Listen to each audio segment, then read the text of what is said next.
మన ఆమోసు గ్రంథం 9వ అధ్యాయంలో ఉన్నాము. భక్తి పరులను దేవుడు కాపాడును. ఏం చేస్తాడు? భక్తి పరులను దేవుడు కాపాడుతాడా? నిజమేనా? అవును. నువ్వు భక్తితో ఉండు, నిన్ను దేవుడు కాపాడకపోతే చూడు. దేవుని యెడల భక్తితో ఉండు. భక్తి పరులను దేవుడు కాపాడును. ఇర్మియా గ్రంథం 30వ అధ్యాయంలో 11వ వాక్యం చూడండి. ఇర్మియా గ్రంథము 30వ అధ్యాయం 11వ వాక్యం.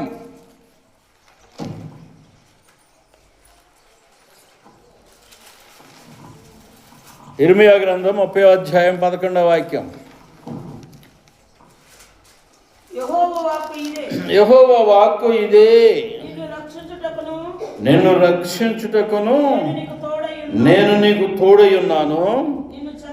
నిన్ను చెదరగొట్టిన జనములన్నిటినీ నేను సమూల నాశనము చేసేదను, కానీ నిన్ను సమూల నాశనము చేయను. నిన్ను సమూల నాశనము నేను చేయను అంటున్నాడు. తర్వాత అయితే ఏమాత్రమును నిర్దోషినిగా ఎంచకుండానే నిన్ను మితముగా శిక్షించుదును. అంటే మితముగా శిక్షించడం అంటే ఏంటి? మితముగా శిక్షించడం అంటే కొత్త పేరుకి పనిష్మెంట్ ఇస్తా కానీ పూర్తిగా నాశనం చేయను. శిక్ష చేసి బుద్ధి చెప్పి చక్కగా నడిపిస్తా అంటాడు. నాశనం ఉండదు. అయితే యెహోవా భక్తి పరులను కాపాడును. ప్రతి కాలములో కూడా శేషం మిగులుతుంది. 1 రాజులు 19వ అధ్యాయం 18వ వాక్యంలో ఏమంటాడంటే శేషం మిగులుతుంది. శేషం అంటే ఏంటంటే గిద్యోను టైంలో 32,000 సైన్యానికి మిగిలింది ఎంత? 300 మంది సైన్యం. గిద్యోను మీకు రెఫరెన్స్ చెప్పను, ఇంతకుముందు చెప్పి ఉన్నాను. పోతే శేషం మిగులుతుందంటే 7,000 మంది ఉన్నారు. ఇంకా బయలుకు మక్కునోళ్ళు అహాబు టైంలో, యెజబెలు టైంలో. ఏలియా నువ్వు అక్కడవే కాదయ్యా, ఇంకా ఉన్నారు, రహస్యంగా ఉన్నారు, ఎంతమంది ఉన్నారయ్యా అంటే శేషం. మన ప్రతి కాలంలో కూడా శేషం ఉంటుంది. 1,000 మంది సంఘాన్ని చూసుకొని ఉబ్బిపోకూడదు. అందులో శేషం ఎంత మిగిలింది? భాగాహారం చేస్తే శేషం వస్తుంది. ఎక్కడొస్తుంది శేషం? కింద లేకపోతే ఇటు చెవులోనా? భాగాహారం శేషం 0 వస్తుందా? 0 వస్తే 0, ఏం లేదు అన్నట్టు. ఏదన్నా 3, 2 మిగులుతుంది ఒకటి. అట్లా శేషం వస్తుంది. జనమందరిలో శేషమే రాజ్యంలో ఉంటారు. అందుకని మిమ్మల్ని మీరు కాపాడుకోండి అంటున్నాను నేను. ఈ వాక్యం వింటున్నారు, నన్ను చూసి నడవకండి. యెహోవాను చూడండి, యెహోవా ముఖము చూడండి, వాక్యము చూడండి. వాక్యం ఎలా ఉందో ఆ ప్రకారం నడవండి. దేవునికి స్తోత్రాలు. అయితే దేవునికి స్తోత్రము. వాక్యాల్లో మన ప్రతి కాలంలో శేషం కనపడుతుంది. 1 రాజులు 19వ అధ్యాయంలో 18వ వచనం మీరు చదువుకోనండి. తర్వాత మలాకీలో 3వ అధ్యాయము 13 నుంచి 18 వచనాలు. మలాకీ గ్రంథములో చిన్న ప్రవక్తల గ్రంథము, శివర గ్రంథము, పాత నిబంధనకి. దానిలో ఏముంటుందంటే 3వ అధ్యాయంలో మలాకీ 3వ అధ్యాయము 3వ అధ్యాయము మలాకీ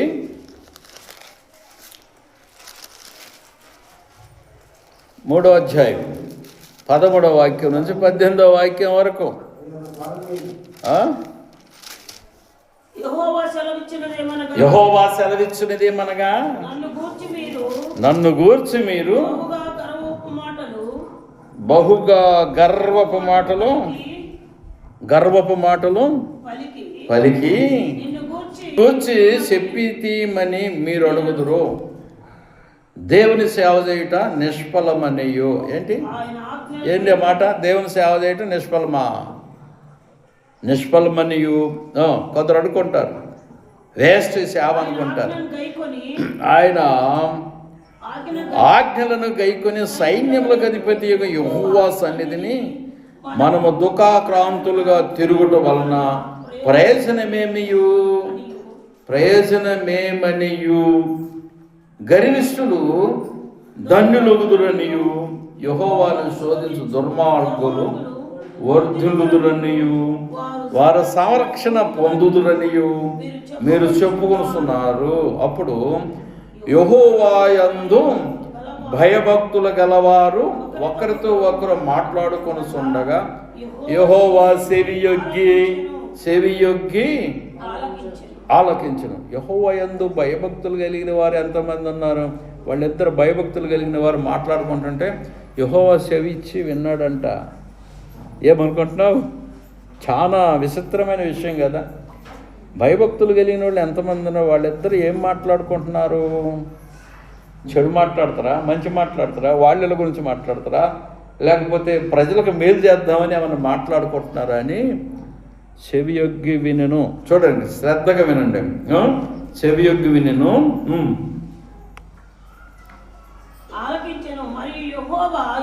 మరి యెహోవాయందు భయభక్తులు కలిగి ఆయన నామమును స్మరించుచు ఉండు వారికి జ్ఞాపకార్థముగా ఒక గ్రంథము ఆయన సముఖమునందు వ్రాయబడెను.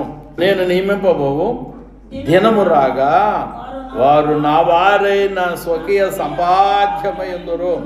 తండ్రి తన్ను సేవించు కుమారుని కనికరించున్నట్లు నేను వారిని కనికరింతునని సైన్యములకు అధిపతి యెహోవా సెలవిచ్చుచున్నాడు. తర్వాత అప్పుడు నీతి గల వారెవరో, దుర్మార్గులు ఎవరో, దేవుని సేవించు వారెవరో, ఆయనను సేవించని వారెవరో మీరు తిరిగి కనుగొందరు. నీతిమంతులు ఎవరు, దుర్మార్గులు ఎవరు అప్పుడు తెలుస్తుంది. అప్పుడు అది తెలియదు. ఎప్పుడు? దినము రాగా, ప్రభు దినం వచ్చినప్పుడు విమర్శ జరుగుద్దండి. వీడు నీతిమంతుడు, వీడు కాదు. కొందరు నోటితోనే, పెదాలతోనే లిప్పు డెవోషన్ అంటారు.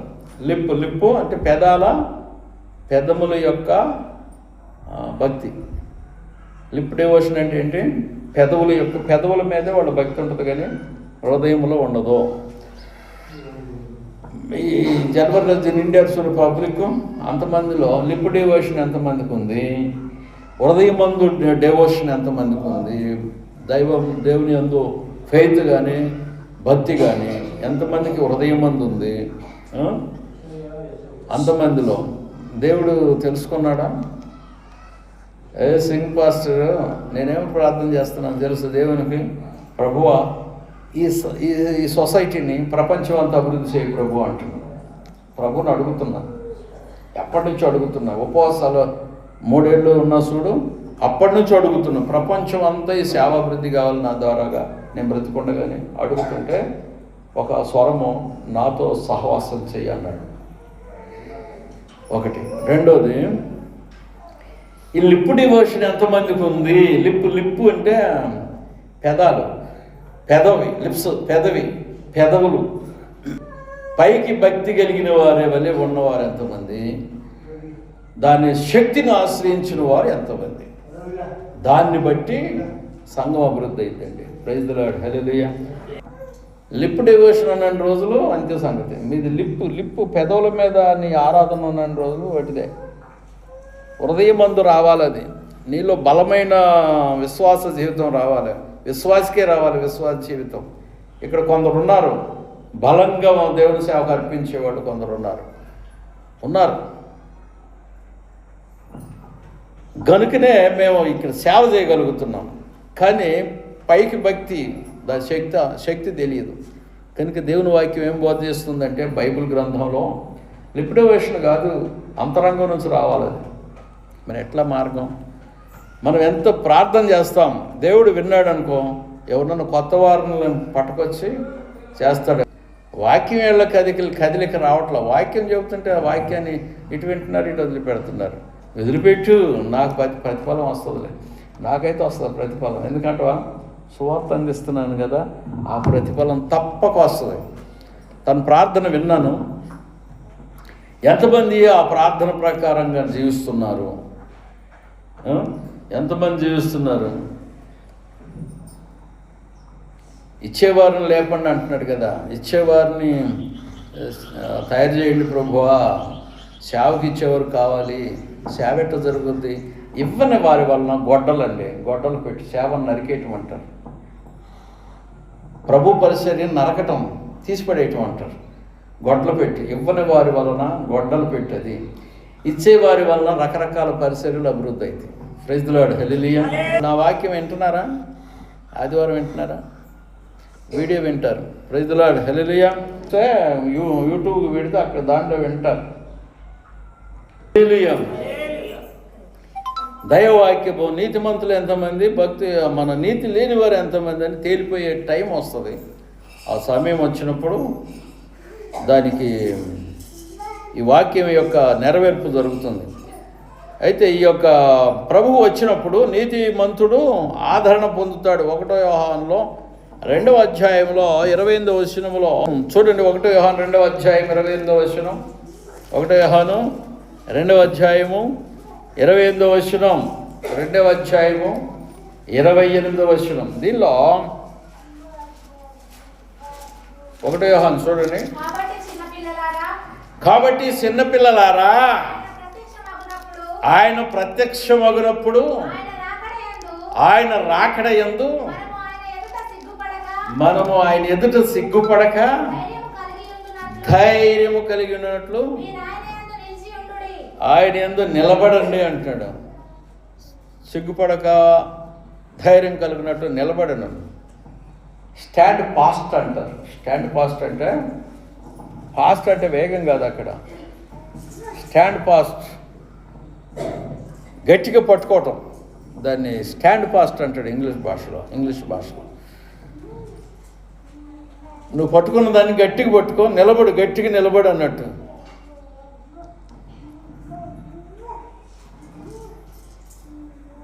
ఎంత మంది ఉన్నా సరే ఈ గట్టితనం లేని వాళ్ళు ఉంటారు చూడు, వాళ్ళ వలన సేవ అభివృద్ధి కాదు.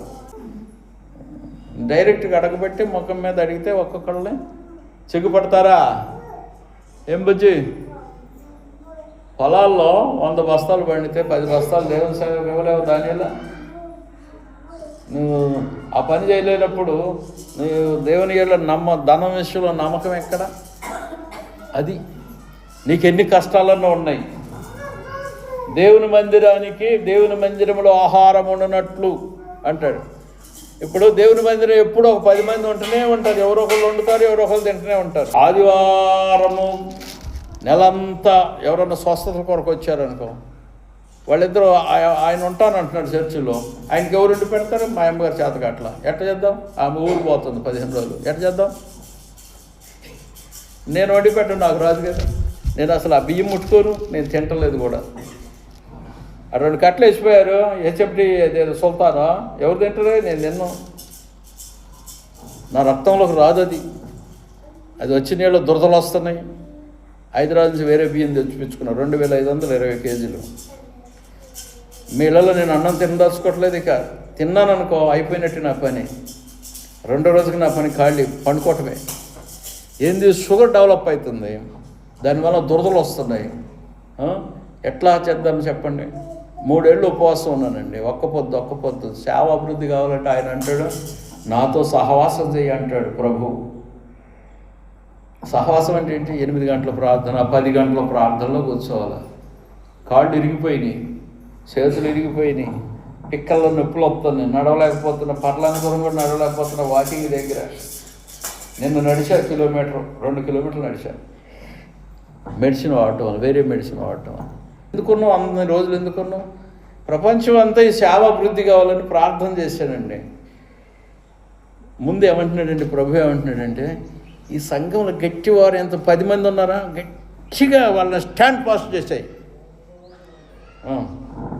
గట్టిగా ఉండాలి వాళ్ళు. ఎవరొచ్చి ఊపినా కదలకూడదు, ఉఫ్ అన్న కదలకూడదు. నీలో ఎంత గట్టితనం ఉందో ఈ సంఘం ఏళ్ళ, దేవుని సేవ ఏళ్ళ గట్టితనం ఉన్నప్పుడు నీ ద్వారా సేవ అభివృద్ధి అయింది. ప్రైజ్ ది లార్డ్, హల్లెలూయా. నమ్మకస్తుడిగా జీవించు, ఈ మందిరం అభివృద్ధి అవుతుంది, సంఘం అభివృద్ధి పొందుతుంది నీ వలన. ప్రైజ్ ది లార్డ్, హల్లెలూయా. హల్లెలూయా. ఎప్పుడు అద్భుతాలు కావాలా, స్వస్థతలు కావాలా? ఏంటిదండి? వాక్యం ఏడుంది నీలో? వాక్యం కావాలి, బ్రతుకులో వాక్యం నిలబడాలి. ప్రైజ్ ది లార్డ్, హల్లెలూయా. ఈ ఆమోసు గ్రంథంలో 9వ అధ్యాయంలో 9వ వాక్యము, నేను ఆజ్ఞేయగా ఒకడు ధాన్యము జల్లెడతో జల్లించినట్లు ఇజ్రాయేలీలను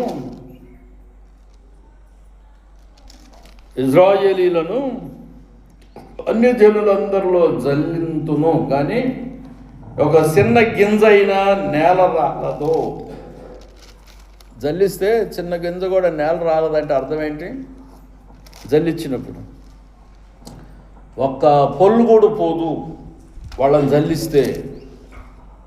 నేను ఆజ్ఞేయగా ఒకడు ధాన్యము జల్లెడతో జల్లించినట్లు ఇజ్రాయేలీలను అన్ని జనులందరిలో జల్లింతును, కానీ ఒక చిన్న గింజ అయినా నేల రాలదు.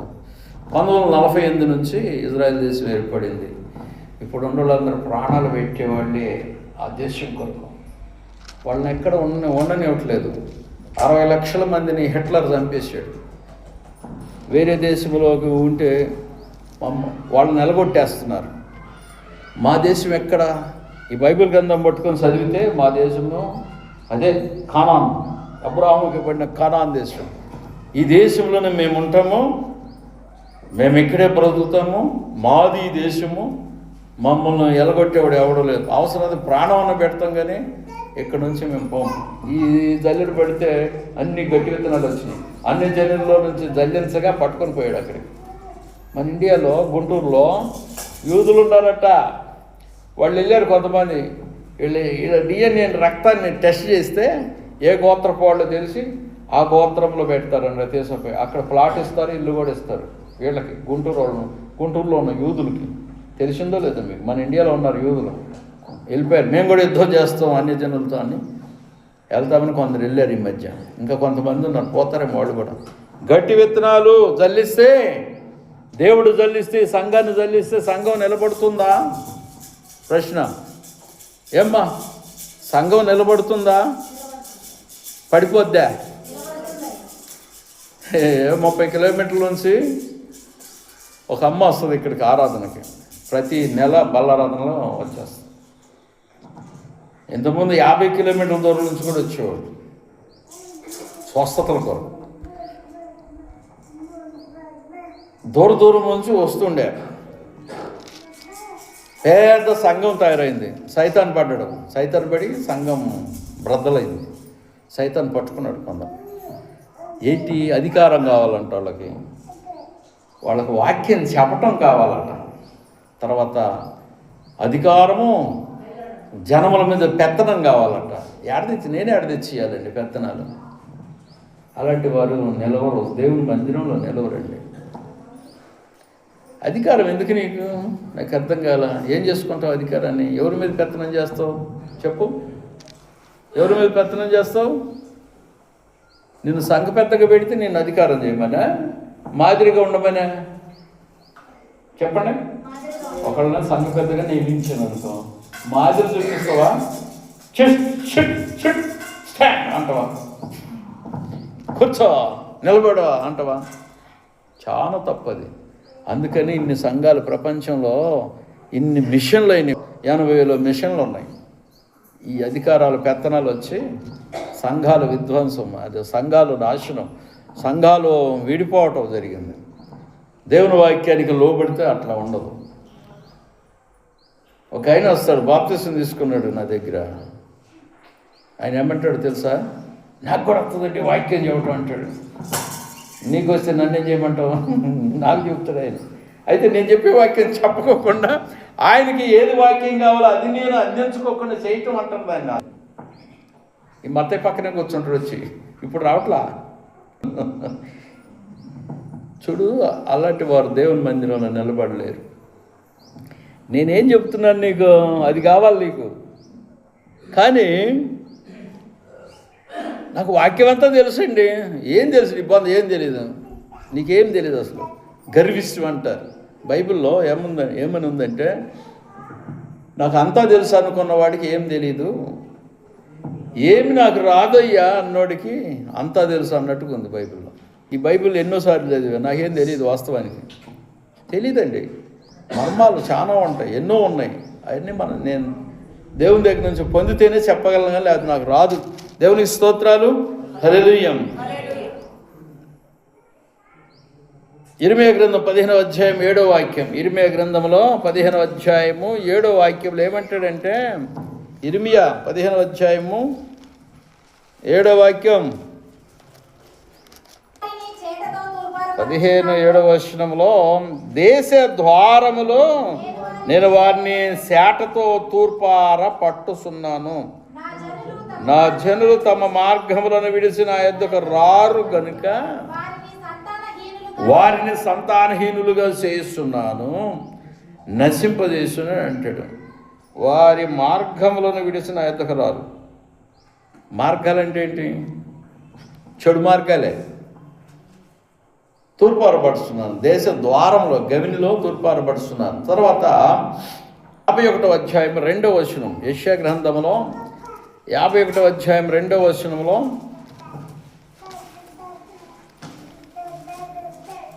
51:2 వచనం, మీ తండ్రి అయిన అబ్రహాము సంగతి ఆలోచించుడి, మిమ్మల్ని కనిన శారాను ఆలోచించుడి. అతడు ఒంటరి అయి ఉండగా నేను అతన్ని పిలిచి తిని అతనిని ఆశీర్వదించి అతన్ని పెక్కుమంది అగునట్లు చేసి తిని. దేవుడు చేయాలి ఈ క్రియ. సంఘాన్ని అభివృద్ధి చేయాలంటే దేవుడు చేయాలి. ముందు ఉన్నవారిని గట్టిపరుస్తాడు. ఆ పరచబడిన వారి ద్వారాగా సంఘం విస్తరిస్తుంది. గట్టి విత్తనం ద్వారాగా సంఘం పెరుగుతుంది. గట్టి విత్తనం భూమిలో వేస్తే మొలుస్తుంది. మొలిసిన విత్తనం అనేక విత్తనాలను తయారు చేస్తుంది. మన వరి మొక్క ఎన్ని విత్తనాలు మొక్క అంటాం? వరి మొక్క నాటు వేస్తారు చూడు, ప్లాంట్, వరి ప్యాడీ ప్లాంట్ భూమిలో నాటుతారు చూడు. ఎన్ని విత్తనాలతో మొక్క వచ్చింది? ఒక్క విత్తనంతో ఒక చెట్టు వస్తుంది వరిది. ఏదైనా సరే, ఏ చెట్టు అయినా ఒక్క విత్తనంతోనే 50 చెట్టు వస్తుంది, ఒక్క విత్తనంతో 30 చెట్టు వస్తుంది. ఆ ఒక్క విత్తనము ఎన్ని విత్తనాలను ఇస్తుంది? పెద్దగా అయిన తర్వాత ముందు అది చస్తుంది, భూమిలో చస్తుంది. మనం వేయబడిన విత్తనము భూమిలో చచ్చి అది పెద్దగా అయినప్పుడు విస్తరిస్తుంది. నువ్వు పెద్దగా ఉన్నవా చిన్నగా ఉన్నవా? ఇప్పుడు ఒక విశ్వాసి, నువ్వు పెద్దోడివే చిన్నోడివే? నువ్వు పెద్దగా అయితేనే విత్తనాలను విస్తరిస్తావో, లేకపోతే నీలో నుంచి విత్తనాలు రావు. నీలో నుంచి రావు. దానియేలు బ్రదర్ ఉండవు, వాళ్ళ భార్య ఉంది, వాళ్ళిద్దరే ఉండే మొదట. వాళ్ళ మరదలు వచ్చింది, తర్వాత ఇంకొక మరదలు మొన్న ఈ మధ్య వచ్చింది, 1 సంవత్సరం అవుతుంది దేవుళ్ళలోకి. వాళ్ళ కుమారుడు, తర్వాత వాళ్ళ కోడలేమో అక్కడ ఎదిగింది బిచ్చుకుంది ఏరియాలో. వాళ్ళ కుమారుడు ఇక్కడ లేడు, ఉంటే వస్తూనేమో. అయితే చూడండి, విత్తనాలను అనేక విత్తనాలు రావాలంటే ఒక్క విత్తనం నుంచి వస్తాయండి. సంఘం ఎట్ట అభివృద్ధి అవుతుంది? గొర్రెలను కనవలెను. అర్థమైంది? గొర్రెలను కనవలను. అదండి. నీవు నలుగురిని ఎంటబెట్టక రావాలి దేవుని మందిరానికి. ఒక్క మనిషివేనా? నలుగురిని ఎంటబెట్ట రావాలి నీ గ్రామం నుంచి.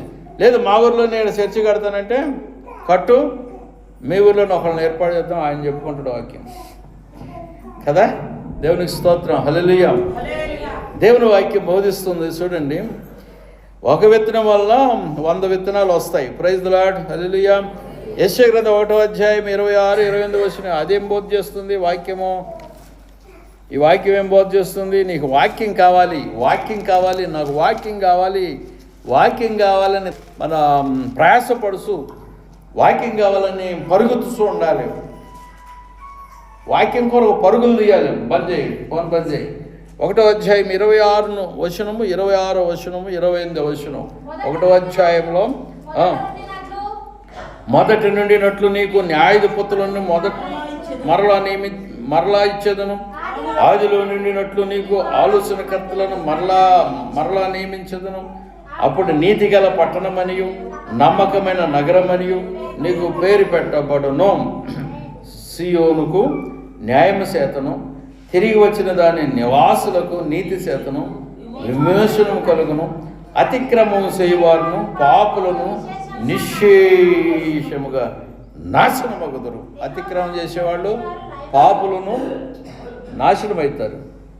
అది ఒక్కడ గుర్తుపెట్టుకోండి. ఇన్ని వచనాలు చదివి ఏది ఎక్కదు. అక్రమం చేసేవాళ్ళు, పాపులను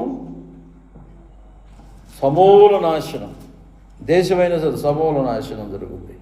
అందుకని ఈ వచనాన్ని జ్ఞాపకం ఉంచుకోనండి. యెహోవాను విసర్జించువారు లయం అంటే ఏంటి? నాశనం. యెహోవాను విసర్జిస్తే నీ బ్రతుకు నాశనం అయిపోతుంది. విసర్జించువారు, విడిచిపెట్టేవాడు. యోబు నేను పాపమును విసర్జించాను అంటాడు యోబు గారు. బైబిల్ గ్రంథం యోబు నీతిమంతుడు, న్యాయవంతుడు. నేను పాపమును విసర్జించాను, వదిలేశాను, అందుకని ఆయనలో అభివృద్ధి ఉంది అన్నట్టు. నువ్వు పాపమును విడవనని రోజులు నీలో అభివృద్ధి రాదా? అది జ్ఞాపకం పెట్టుకోండి. దేవునికి స్తోత్రాలు. ఇర్మియా గ్రంథంలో 5వ అధ్యాయము 11వ వచనం నుంచి 14వ వచనం వరకు. ఇర్మియా గ్రంథం 5వ అధ్యాయము 11 నుంచి 14వ వచనం వరకు. ఇజ్రాయేలు వంశస్థులను, యూదా వంశస్థులను ఏం చేశారు? విశ్వాసఘాతకం అంటే ఏంటి? బహుగా విశ్వాసఘాతకం అంటే ఏంటి?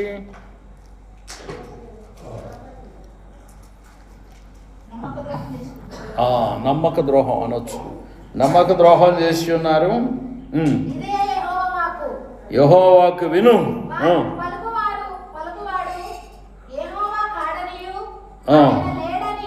ఆయన లేడనియు, కీడు మనకు రాదనియు, ఖడ్గమునైనను కరువునైనను చూడమనియు, ప్రవక్త గాలి మాటలు పలుకుదురనియు, ఆజ్ఞ ఇచ్చువాడు వారిలో లేడనియు, తాము చెప్పినట్లు తమకు కలుగుననియు చెప్పుదురు.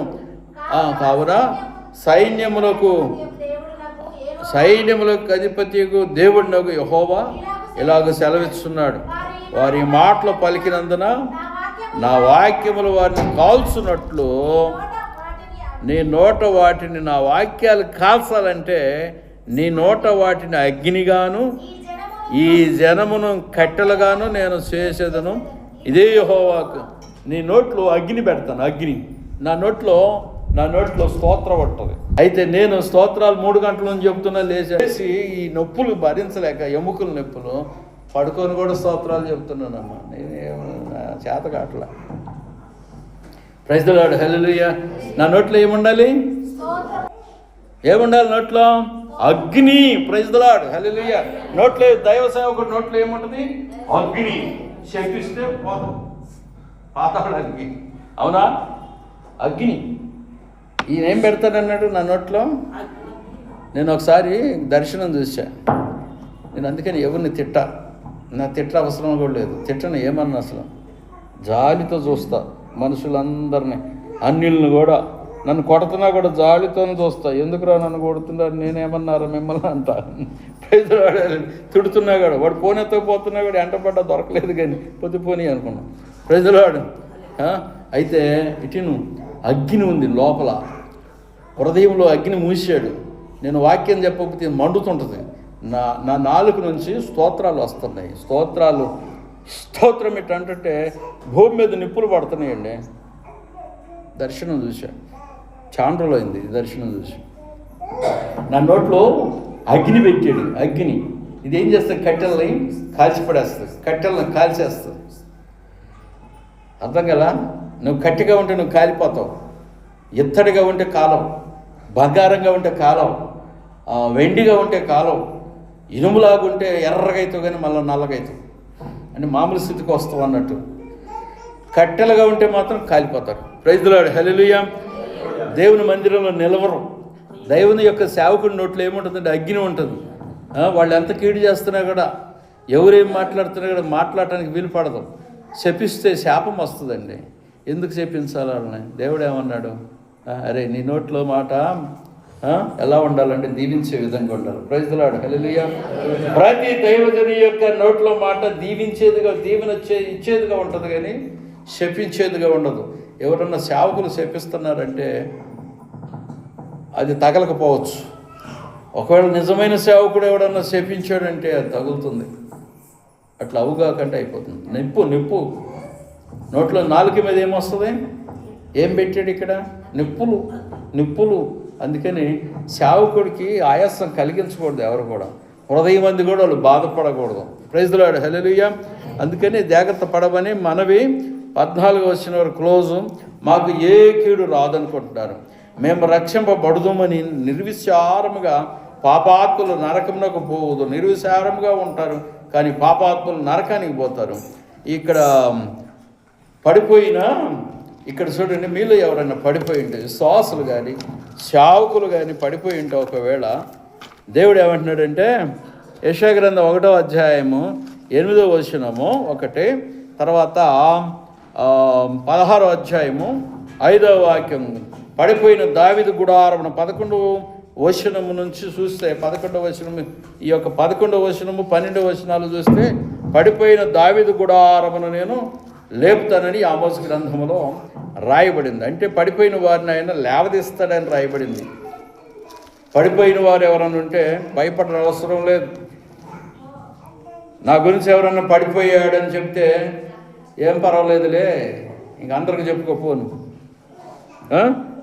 పడిపోయిన 11వ వచనం, పడిపోయిన దావీదు గుడారమును ఆ దినమున నేను లేవనెత్తి దాన్ని గోడను బాగు చేసి దాన్ని పోయిన చోట్లను బాగు చేసి ఏదేమో శేషమును నా నామము ధరించిన అన్యజనులందరినీ నా జనులు స్వతంత్రించుకున్నట్లు పూర్వపు రీతిగా దానిని మరలా కట్టుదును. ఇలాగూ జరిగించు యెహోవా వాక్కు ఇది దేవుని వాక్కు అండి. అయితే ఇక్కడ చూడండి, యెషయా గ్రంథం 1వ అధ్యాయము 8వ వచనము, యెషయా గ్రంథం 1వ అధ్యాయము 8వ వచనము,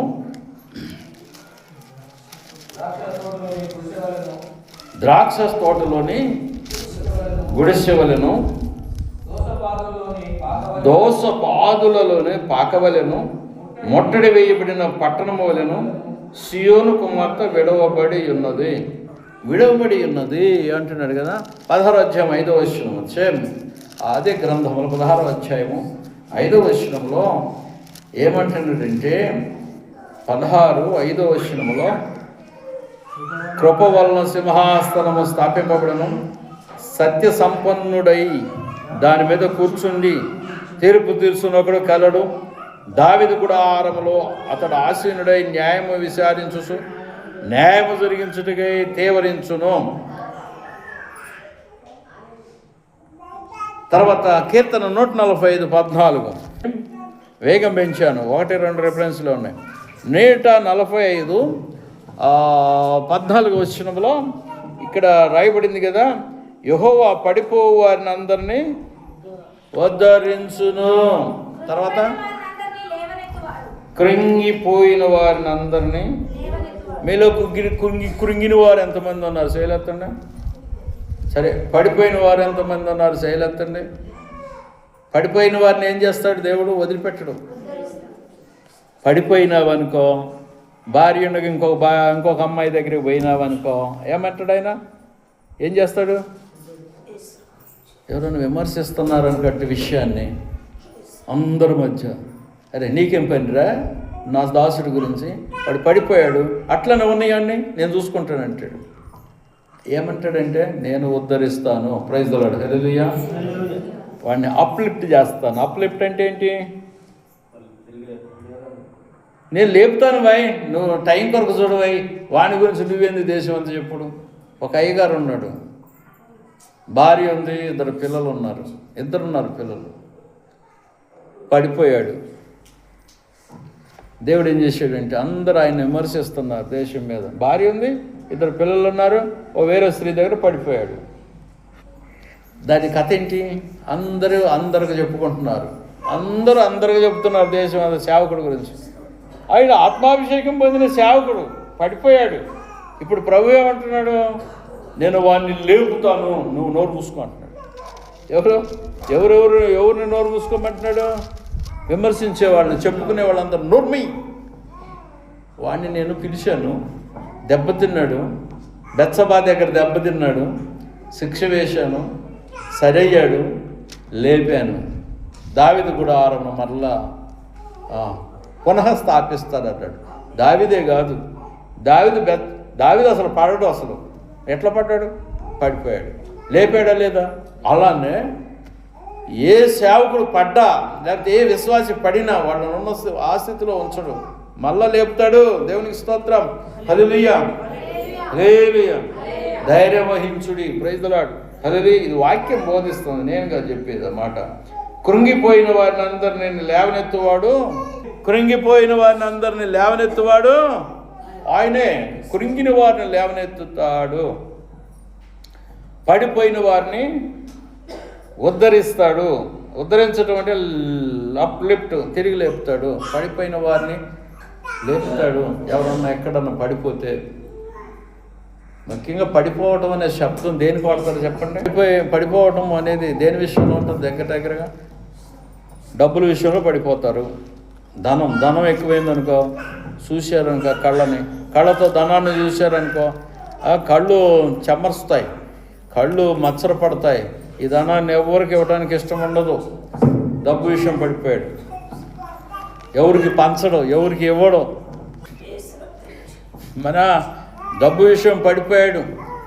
ఆయన ఉద్ధరించడం దేవుడే చేయాలి కానీ మానవుల వల్ల కాదు. తర్వాత స్త్రీ విషయం పడిపోతే దేవుడు ఉద్ధరించాలి కానీ ఎవడి వల్ల కాదు, మానవుడి వల్ల కాదు. వాళ్ళు చెప్పినా వినరు. వాళ్ళని విడిచిపెట్టేయటమే, దేవునికి ప్రభువుకి విడిచిపెట్టేయటమే. అపొస్తలుల కార్యములు 15వ అధ్యాయంలో 16-18 వచనాలతో ముగింపు. దేవునికి స్తోత్రాలు. మన అపొస్తలుల కార్యములు 15వ అధ్యాయం 16 నుంచి 18 వచనం వరకు. 16 నుంచి, ఆ తర్వాత నేను తిరిగి వచ్చేదను మనుషులలో కడమవారును నా నామము ఎవరికి పెట్టబడినో ఆ సమస్తమైన అన్యజనులను ప్రభువును వెదకున్నట్లు పడిపోయిన దావీదు గుడారమును తిరిగి కట్టెదను, దాన్ని పాడిన వాటిని తిరిగి కట్టి దానిని నిలువబెట్టెదనని అనాది కాలం నుండి ఈ సంగతులను తెలియపరిచిన ప్రభువు సెలవిచ్చుచున్నాడు. మరి సౌలును ఎందుకు ఉద్ధరించలేదు? దావీదుని ఎందుకు ఉద్ధరించాడు? క్వశ్చన్ కదా, దానికి ఆన్సర్ చెప్పాలంటే చాలా టైం పడుతుంది. ఇప్పుడు దావీదు గుడారం ఎందుకు లేవనెత్తాడు? సౌలు గుడారం ఎందుకు లేవనెత్తలేదు? ఆయన అభిషేకం పొందాడు, ఈయన అభిషేకం పొందాడు. అభిషేకం ఈక్వలే. కానీ దావీదు పడితే బెత్షెబా దగ్గర మళ్ళా లేవనెత్తాడు. నన్ను అడగొద్దు ఆ ప్రశ్న, దాని ఆన్సర్ వెతుకుతా, దేవుని దగ్గర వెతుకుతా. నాకు కావాలంటే వెతుకుతా, చెప్పాలనుకుంటే. లేకపోతే నేను ఎతకదాన్ని, అవసరం లేదు. ఆయన ఇష్టం ఏమైందో, ఆయన చిత్తం ఏమైందో వాళ్ళ జీవితాల్లో, అందుకని అది జరుగునుగాక. Praise the Lord. హల్లెలూయా. మీలో ఎవరైనా పడినా చెడినా బాధపడకండి, దేవుడు లేవనెత్తుతాడు. కృంగిపోతే కృంగిన వారిని ఉజ్జీవింపజేస్తాడు. కృంగుటంటే మనసు నలిగి ఏడుస్తుంటారు చూడు, కృంగిపోతారు. వాళ్ళని ఉజ్జీవింపజేస్తాడు, ఉత్సాహపరుస్తాడు. దేవుడి వాక్యం దీవించునుగాక. ఆమేన్.